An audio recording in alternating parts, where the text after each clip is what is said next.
The Book by H P Lovecraft. My memories are very confused.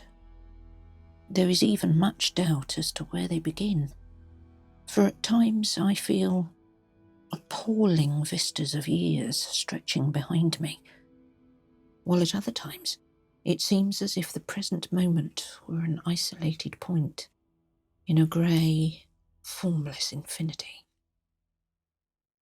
I am not even certain how I'm communicating this message.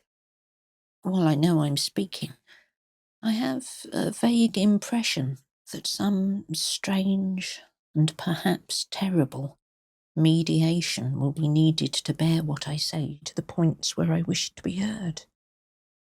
My identity, too, is bewilderingly cloudy. I seem to have suffered a great shock, perhaps from some utterly monstrous outgrowth of my cycles of unique, incredible experience. These cycles of experience, of course, all stem from that worm-riddled book. I remember when I found it, in a dimly lighted place near the black, oily river, where the mists always swirl.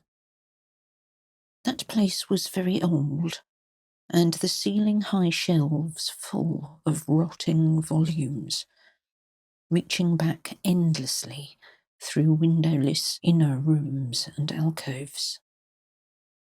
There were, besides, great formless heaps of books on the floor and in crude bins, and it was in one of these heaps that I found the thing. I never learned its title, for the early pages were missing, but it fell open toward the end and gave me a glimpse of something which sent my senses reeling. There was a formula, a sort of list of things to say and do, which I recognised as something black and forbidden. Something which I had read of before in furtive paragraphs of mixed abhorrence and fascination, penned by those strange ancient delvers into the universe's guarded secrets, whose decaying texts I loved to absorb.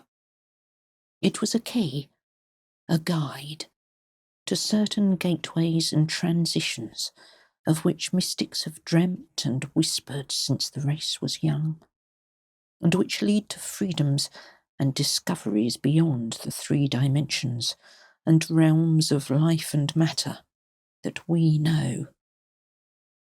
Not for centuries had any man recalled its vital substance or known where to find it, but this book was very old indeed.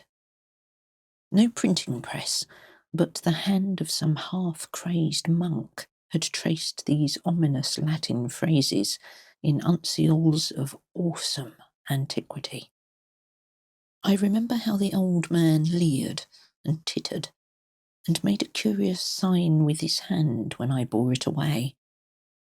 He had refused to take payment for it, and only long afterward did I guess why.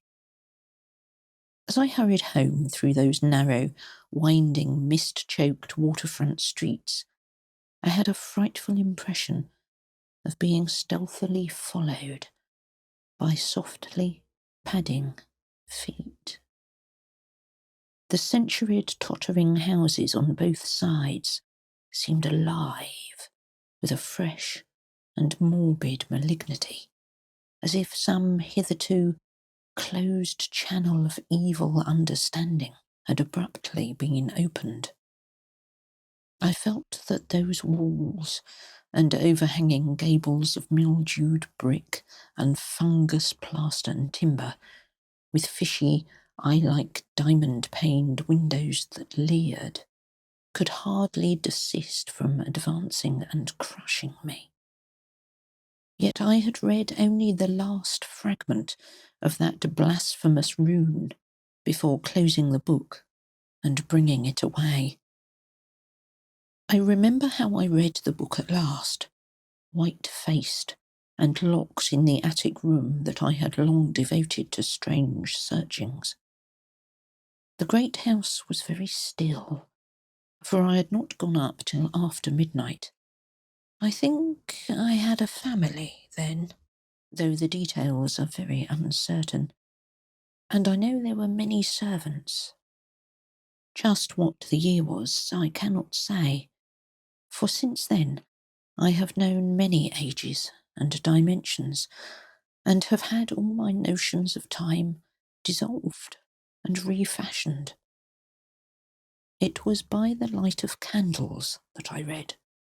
I recall the relentless dripping of the wax, and there were chimes that came every now and then from distant belfries. I seemed to keep track of those times with a peculiar intentness, as if I feared to hear some very remote, intruding note among them.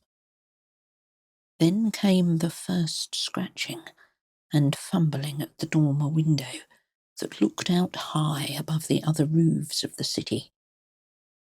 It came as I droned aloud the 9th verse of that primal lay, and I knew amidst my shudders what it meant.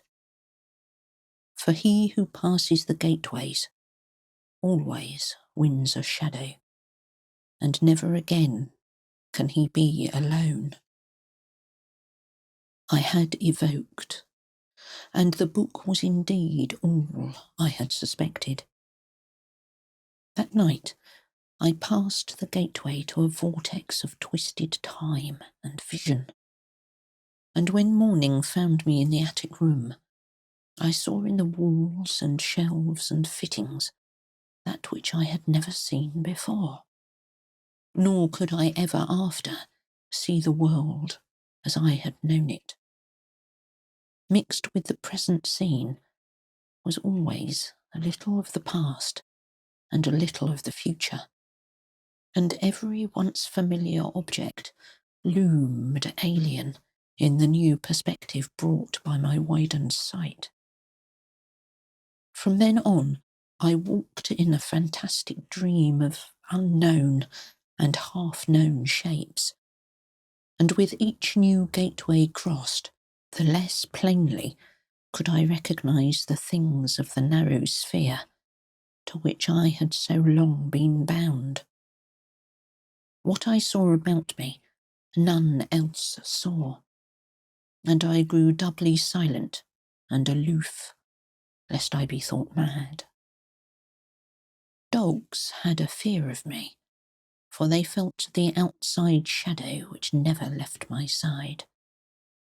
But still I read more, in hidden forgotten books and scrolls, to which my new vision led me, and pushed through fresh gateways of space and being and life patterns toward the core of the unknown cosmos. I remember the night I made the 5 concentric circles of fire on the floor and stood in the innermost one, chanting that monstrous litany the messenger from Tartary had brought. The walls melted away, and I was swept by a black wind through gulfs of fathomless grey, with the needle-like pinnacles of unknown mountains miles below me. After a while, there was utter blackness, and then the light of myriad stars, forming strange, alien constellations. Finally, I saw a green litten plain far below me, and discerned on it the twisted towers of a city built in no fashion I had ever known or read of or dreamed of.